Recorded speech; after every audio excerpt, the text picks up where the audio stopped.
Please join me in welcoming Elizabeth Kantor.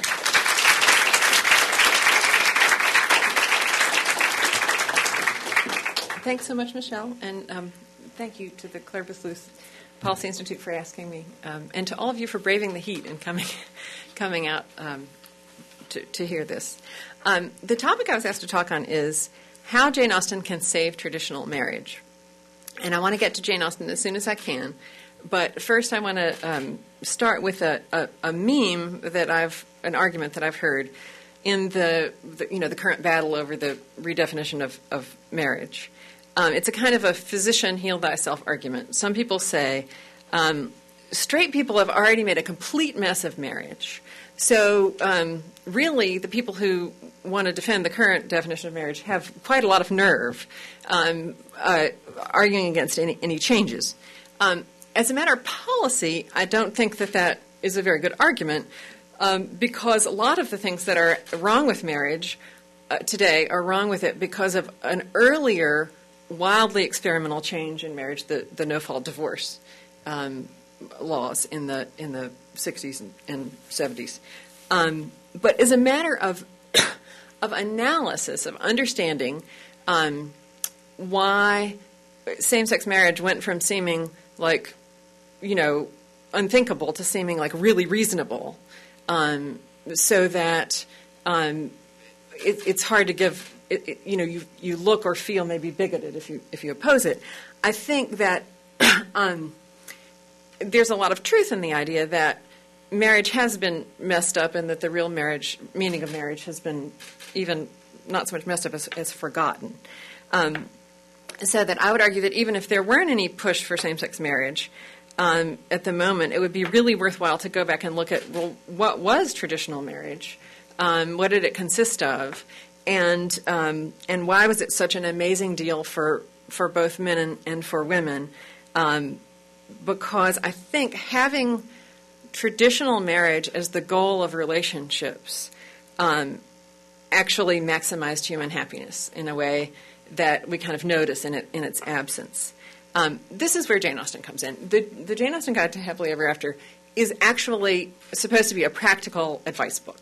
I mean, I wrote it as an actual self-help book for single women today. So it consists of, the case for avoiding the pitfalls on the way to happily ever after, whether it's, on the one hand, falling into a kind of a romantic idea that love is going to strike you like lightning, and you'll meet the one who will transform your life effortlessly. Or on the other hand, avoiding the pitfall of cynicism, of man bashing and sort of hopelessness on the subject of relationships. There's also a lot in the book about discerning men's intentions.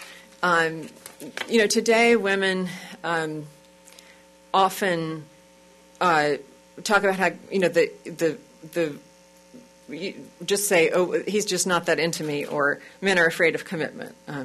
Women can sit around scratching our heads and saying, what's gone wrong with a guy who seemed to pay a lot of attention and then just mysteriously doesn't anymore. Well, Jane Austen's heroines know that it's their job to discern a man's intentions, that's an integral part of the courtship process. And they have a sort of a checklist for doing it.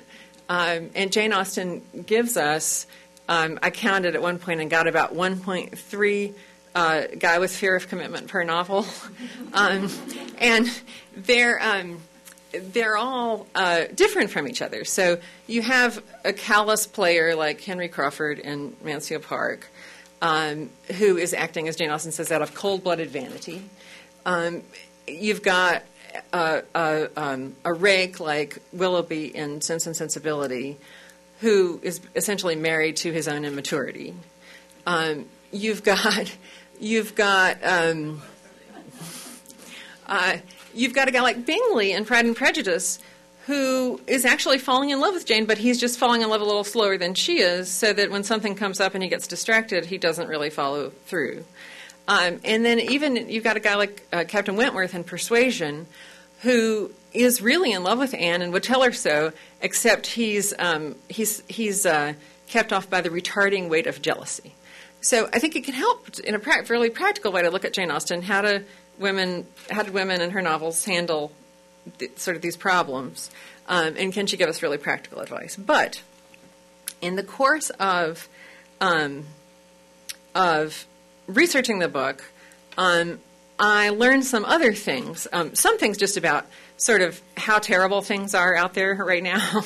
I mean, I'm not a sociologist, and I don't really do statistics, but I read Brad Wilcox at the Marriage Project at the University of Virginia, who talks about the retreat from marriage, how there was a kind of a divorce revolution in the 60s and 70s that's been followed by a cohabitation revolution, which is basically about people giving up on even trying for happily ever. I mean, not just cohabitation as a prelude to marriage, but as an alternative to it for more and more people. And then I read also Betsy Stevenson and Justin Wolfer's on the decline in women's happiness, which is apparent. I mean, again, I'm not a sociologist. I don't understand how you measure this stuff. But apparently over the last 35 years, they've actually documented that through much of the industrial world, women's happiness is declining both absolutely and relatively to men's in persuasive ways. But you can see all these things reflected in kind of more popular culture. That the Atlantic had a cover story maybe 4 years ago, essentially advising women to settle for a man that, a woman should settle for a man she can't really get excited about. And then in November, the Atlantic, with that All the Single Ladies cover story, essentially took it a step further and said, well, there's nobody worth settling for. There's nothing but deadbeats and playboys, and we're probably just going to have to stay single, was the author's takeaway. So it seemed like there's a great need for Jane Austen. At the beginning of the process, I was thinking, okay, Jane Austen is a fabulous writer, a great amateur psychologist, an impressive cultural critic, who happened to live at a time before some essential things about relationships between men and women had broken down, so that she would be a great source of advice for modern women. But in the course of doing the research for the book, I actually concluded that Jane Austen was more important than that she was a person who was central to the history of marriage altogether.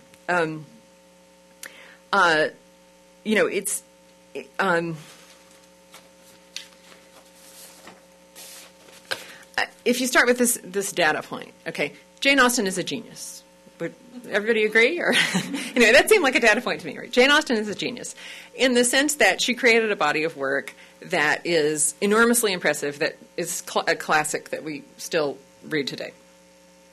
But if you think about what is a genius, then, if you look at like Michelangelo in the Renaissance, or Beethoven in classical music, or Shakespeare in the history of English drama, people who create a lasting body of work like that are very rarely just kind of out of the blue people without a tradition that they're building on. Almost all the time, somebody like Michelangelo can only come around at the height of the Renaissance, or Beethoven only after there's already been Haydn and Mozart. After some other people have been building a kind of art or a cultural movement up to a kind of a point of culmination.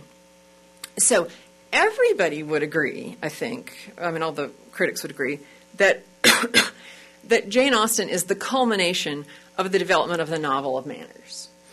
But it seemed to me, the more I read around a little bit of marriage history and considered things, that Jane Austen is more than that, because there is a kind of a symbiotic relationship between literature about relationships and actual relationships in the real world. So at least as far back as the High Middle Ages, when people were writing courtly love poetry, fiction about relationships was changing real relationships. Within a couple of hundred years of the first courtly love poetry, you can see in Chaucer that people are thinking that that sort of love would be really nice to have in marriages, not just in relationships between a knight and a lady. And so, if you look at the the history of marriage, it seems like Jane Austen's, the thing you see at the end of Pride and Prejudice is sort of the expression of marriage as a cultural institution. Not like as a sacrament. We can look at marriage as all different kinds of ways, but as a cultural, the high point of marriage as a cultural institution, really in the whole history of the world, because marriage, kind of up until Jane Austen's day, for hundreds of years, had been getting to be less about property and family arrangements, less about parents forcing daughters to do what was convenient for them, and more about love. And by Jane Austen's time, real women and men were, in a lot of cases, arranging their own marriages. So what you see in Jane Austen is it's a fictional portrayal of what's going on, but it's fiction, but it seemed, a happily ever after ending seemed like a reasonable thing to put in your novel then, and believable enough to be read. The way that, say, Sex and the City seemed believable enough to be watchable, right? So something's changed. So people were marrying for love. They were marrying because they'd fallen in love and they'd chosen each other. But they were still being prudent about it and thinking long term. It was, a woman no longer had to marry whoever her parents told her to marry, but everybody expected her to pick somebody who wasn't an alcoholic and wasn't going to steal her money and abandon her, and to make sure she only married somebody where they had enough money to live on, that sort of thing. So it's a kind of a passion and prudence, married together. Then after Jane Austen, we get romanticism, which she was already, making fun of more than complaining about. She's got an early work called Love and Friendship, in which she makes fun of that kind of thing where you fall in love like being struck by lightning, and then afterwards your whole life is like charred rubble, kind of. And then in Sense and Sensibility, she gives a more kind of a realistic look with Marianne of, if you're just an ordinary, real-life young woman, but you believe in romanticism, you believe in, instead of looking forward to happily ever after, which is kind of the Jane Austen heroine ideal, a woman like Marianne Dashwood, who has imbibed this kind of cult of sensibility or romantic movement way of thinking, is in pursuit of authenticity, of liberation, of intensity. Happily ever after seems like a boring thing to aim for. So Jane Austen, like I say, made fun of that, but in the kind of proto-culture war of the 19th century, Jane Austen, Romanticism won and Jane Austen lost. We're all sort of romantics now.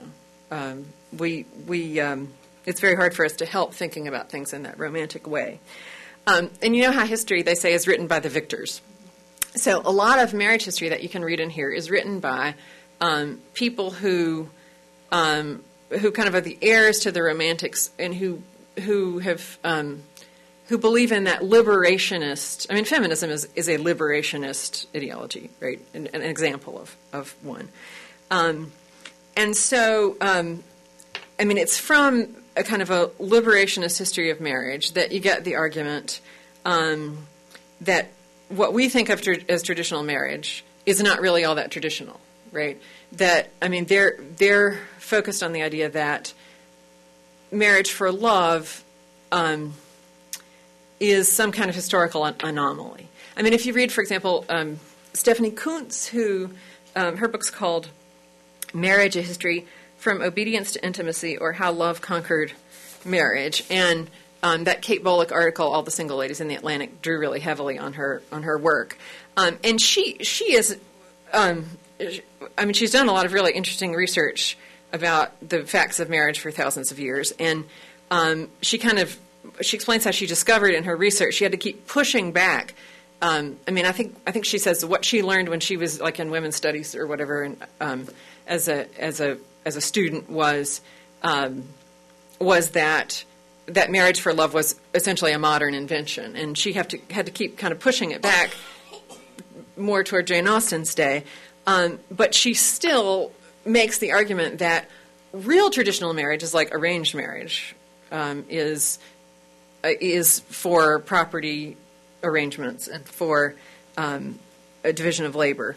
And she gives all these terrible quotations and examples from thousands of years ago about how people who fell in love and their desires to marry each other and be happy were thwarted. I've got a couple of examples. Here's one from the ancient Middle East. This is all from Stephanie Kuntz's book. When one Syrian princess threatened to kill herself if she was not allowed to marry the man she loved rather than another man preferred by her father, the scribes found it extraordinary that the king relented. Here's a really ugly and horrible worst case from China. In one case, although the judge was sure that a woman's rape accusation against her father-in-law was true, he ordered the young man to give up his sentimental desire to grow old together with his wife. Loyalty to parents was paramount, and therefore the son should send the wife back to her own father, who would then marry her to somebody else, showing that parents used to be able to break up marriages when they were no longer convenient as well. And then from 17th century Europe, a poignant case from Holland involved Agatha Wellheck, who fell in love with an older widower in 1653 after trying for 9 years to win her father's consent to the match. Agatha appealed to the court at The Hague. The judges, unmoved by her declaration that she and her intended were as well matched as I believe any two souls have ever lived, declared her a fugitive and returned her to her parents' home.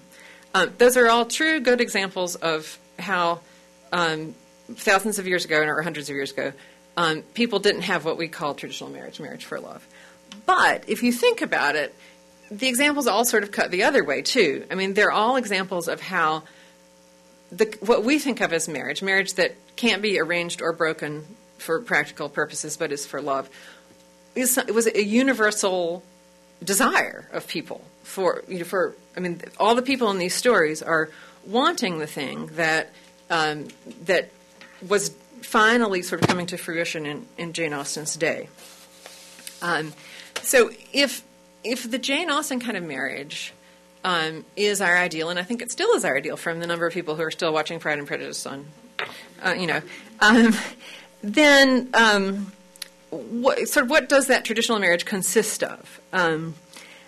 Its essence is actually along the lines of something that I read in the paper said by Pastor Derek McCoy, who's the executive director of the Maryland Marriage Alliance. He was addressing that parallel that gay marriage is like interracial marriage. That's an argument for gay marriage on the basis that, of course, when interracial marriage was outlawed, that was obviously unjust. And what he says is, racial differences are irrelevant to marriage, but sexual complementarity is at the heart of marriage by its very nature. That's what marriage is about, is the fact that men and women are different from each other and they come together in a way that's complementary. Jane Austen really thought men and women were quite different from each other. And some of the ways she talks about those differences, they're very politically incorrect and they're a little shocking to us. There's a very famous argument between Anne Elliot polite argument between Anne Elliot and Captain Harville at the end of Persuasion, where they're discussing the true analogy between our bodily frames and our mental. In other words, that there aren't just physical differences between men and women, there are also psychological differences between men and women that are really important.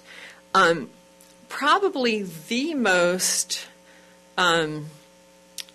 clear difference that Jane Austen sees between men and women has to do with how we approach relationships. She portrays women as finding it easier to attach to a man than men typically find it easy to attach to women. There's a quote that I love from Mr. Darcy when he's being kind of snarky. He says, "A lady's imagination is very rapid. It jumps from admiration to love, from love to matrimony in a moment." And of course, there are cases where men fall passionately in love with women who are not interested. But this kind of perennial problem of the woman who's already gotten attached, but she doesn't know if the guy's attached to her yet, I think has some resonance for us in real life. There's a place where, again, Marianne Dashwood from Sense and Sensibility is, after Willoughby has broken her heart, and her sister's saying, and she's saying, I already considered myself married to him, as if, or I can't remember, married or engaged to him, as if we'd had a solemn compact between us, and I guess engaged. And her sister says, well, unfortunately, he didn't feel the same way. And Marianne says, he did feel the same, Eleanor. For weeks and weeks he felt it. I know he did.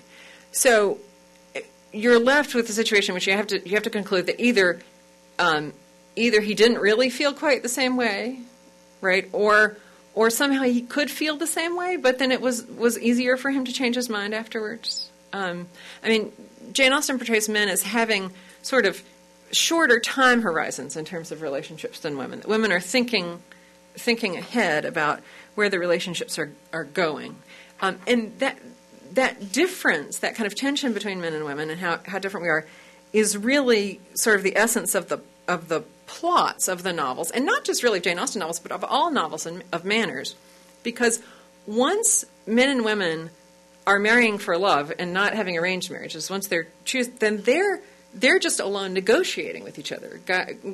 Women and men are negotiating with each other, and it turns out that men and women don't always want the same things, or if they want the same things, they don't want them at the same pace. And that kind of difference between men and women kind of creates the plots. In Jane Austen novels, there are all these rules of courtship that people follow, men and women follow, that are grounded in the nature of men and the nature of women. It's recognized that women are likely to attach more quickly, and so there are rules for how many times you're supposed to dance with the same man in a row at a dance.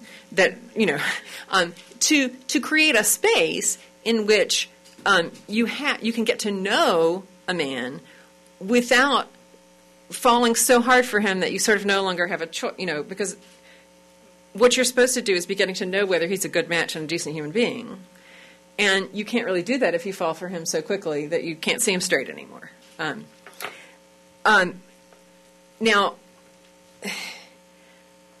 the modern liberationist way of looking at this thing is that nature is constraining, that we don't want to be pigeonholed. We don't want anybody telling us that we think or feel or will act a certain way because we're women, or that men will do that because they're men.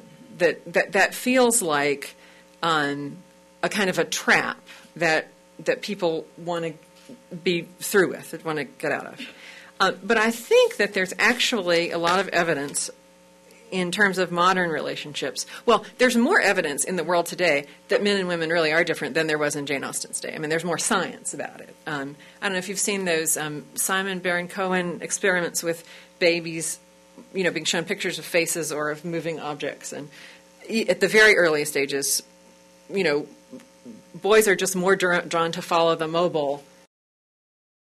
Girl babies are just more drawn to look at faces. There's a kind of a hardwired relationship expertise, I think you could say, that women have. But there's also evidence that, lots of evidence that we have from, we had a sexual revolution about 40 years ago, and then we've been living without any of those rules since. So,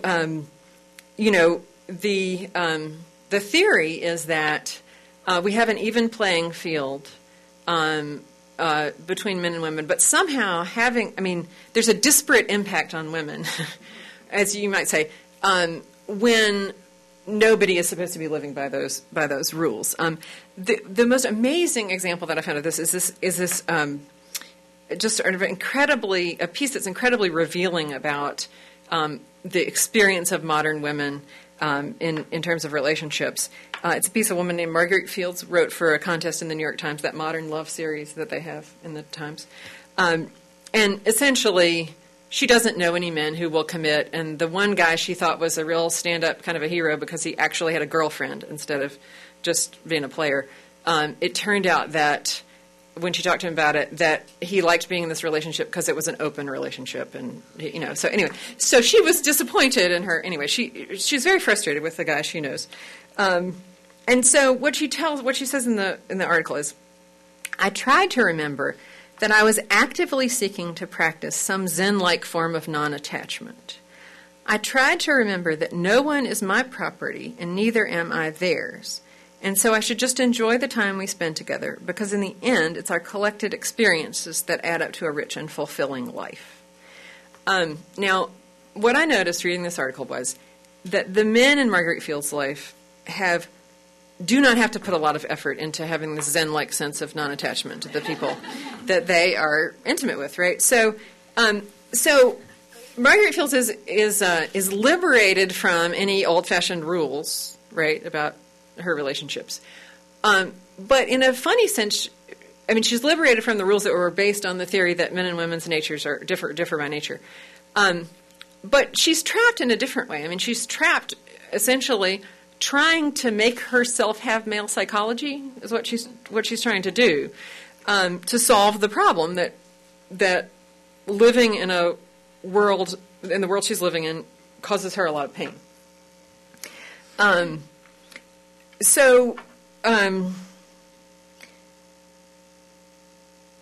think today a lot of 21st century women see the ending of Pride and Prejudice, for example, which is obviously achieved by working on the basis of those natural differences between men and women, as attractive. Because traditional marriage, in the Jane Austen marriage for love sense, not in the arranged marriage sense, is about working with male and female nature to get to the point where two very different kinds of people who naturally do complete each other, these two very different kinds of people stretch themselves to meet each other. And then, in a kind of a paradox, they meet a point where they love the other person so much that they're able to transcend, what they want and actually want what the other person wants.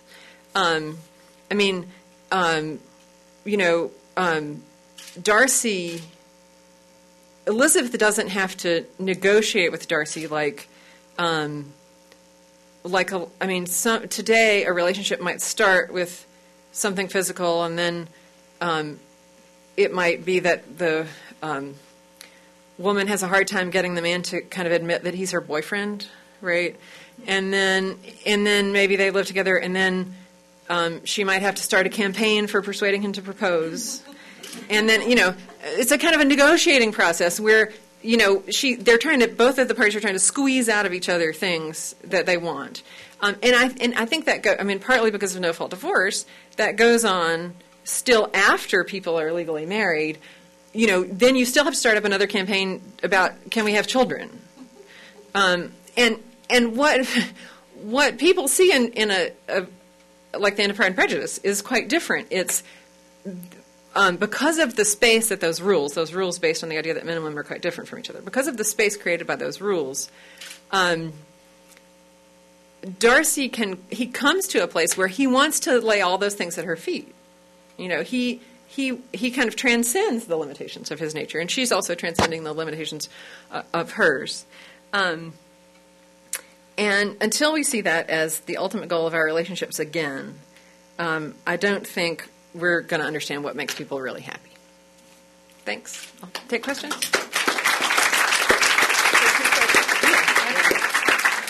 What a great talk. I have to tell you, I haven't been happy like I feel now since that horrible decision regarding our freedoms yesterday. You have calmed me down. That is wonderful. And I have to confess, I'm going to Maine tomorrow with my baby sister, and I packed my PBS version of Pride and Prejudice with Colin Firth. I've seen it a dozen times. We're going to watch it again. I mean, the stories are so wonderful, and what a great book. Thank you so much. And now, do we have a microphone in case anybody has questions? Yes. This is Cheney Mullins, who's one of our UVA. She's from UVA. She's one of our Clear Blue Flu's summer interns. And do you want to go? Yeah, absolutely. Yeah. Thank you. I just have a quick question. What's your favorite and why? It's like, what's your favorite child? I mean, it's not. You can't do. They're favorite by turns. I mean, I always recommend Pride and Prejudice because it's so sparkly, and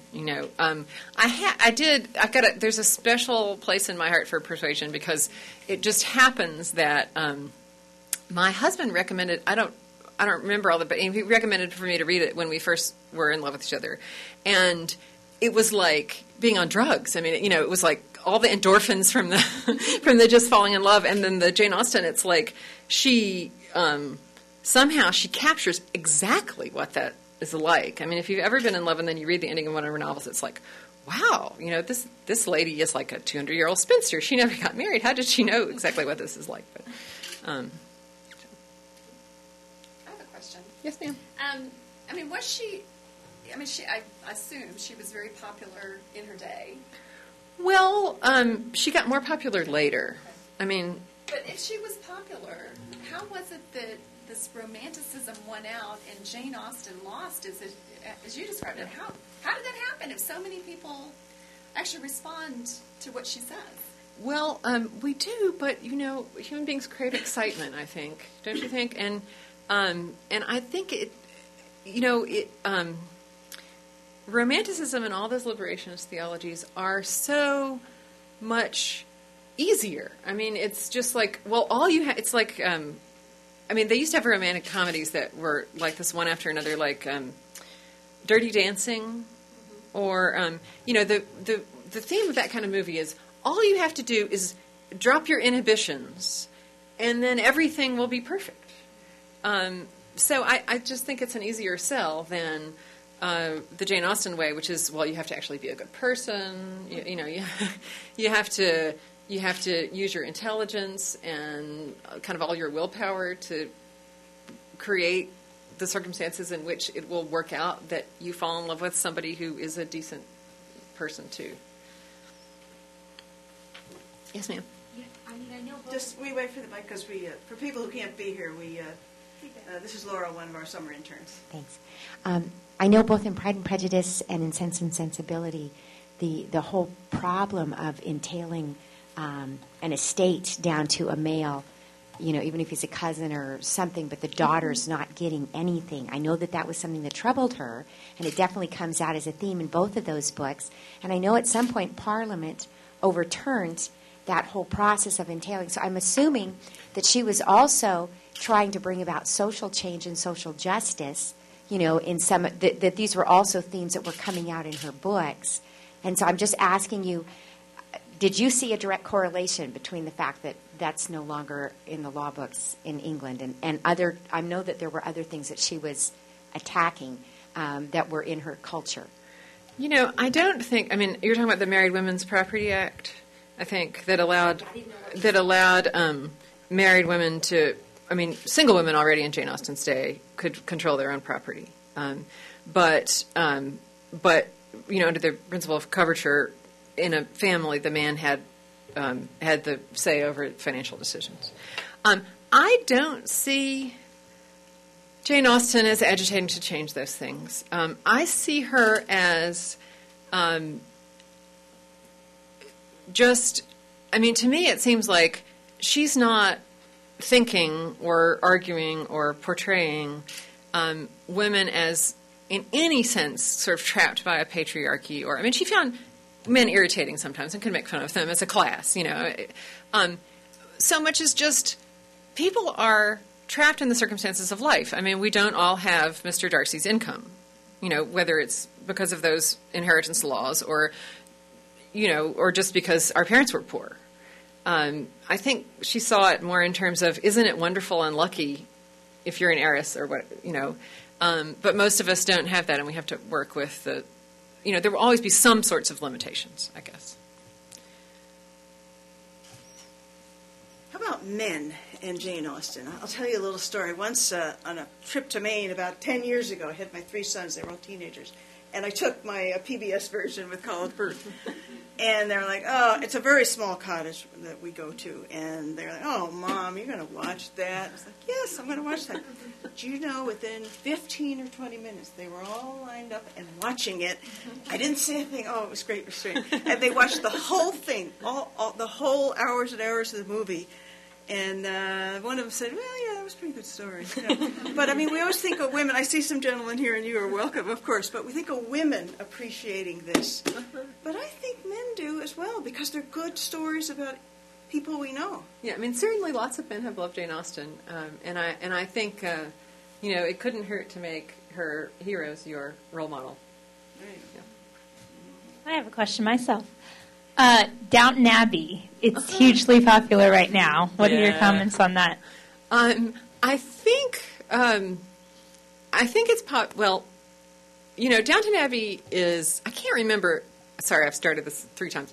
I can't remember where I read an article a few years ago about Ireland, I think in the 80s, where somebody was saying it's the best time to live is in a society when the society's been really conservative and had a lot of rules, and then the society's liberalizing, because you still have all the sort of moral weight of, like, people still have their characters shaped in a situation where society required them to live up to certain standards, but you're free from all these constraints, and so everything is kind of wonderful. And Downton Abbey really is, I mean, that's when that's said, right, is I think it's kind of a hopeful sign that people do find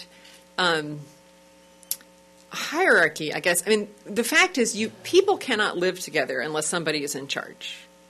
And now we can have a democracy in which the people we elect are in charge. We can have a family in which there's kind of a natural order of things. But in Downton Abbey you see a kind of a little community which works because there's a hierarchy where somebody is in charge. And I think it's a good thing that people can find that appealing still, even though we live in an age that really does not approve of hierarchy at all. I have a question as well. I remember reading in your book that you said that one of the things that the Jane Austen characters had was a certain capability or ability to do things, and I was wondering how girls today could reclaim that ability to do things in their lives. Yeah, I think of Jane Austen's heroines as being empowered in a certain way that is really different from the kind of, the classic example of a kind of false empowerment is that Sex and the City question about, can a woman have sex like a man? In other words, like the kind of grossest men that there are. Why would we want to emulate that? Jane Austen's women seem to be, I think it's partly because they've got this clear-eyed sort of 18th century realism about what men are really like, what women are really, it's not a cynical thing. It's not like they're seeing through everybody, and only characters like Mary Crawford and Lady Susan in Jane Austen are cynics. But I think, if we could give up some of that romantic illusion that is hard to avoid in the modern world without becoming cynics, that, we might find ourselves in that place where we're more like a Jane Austen heroine, more a realistic person, able to tackle the world.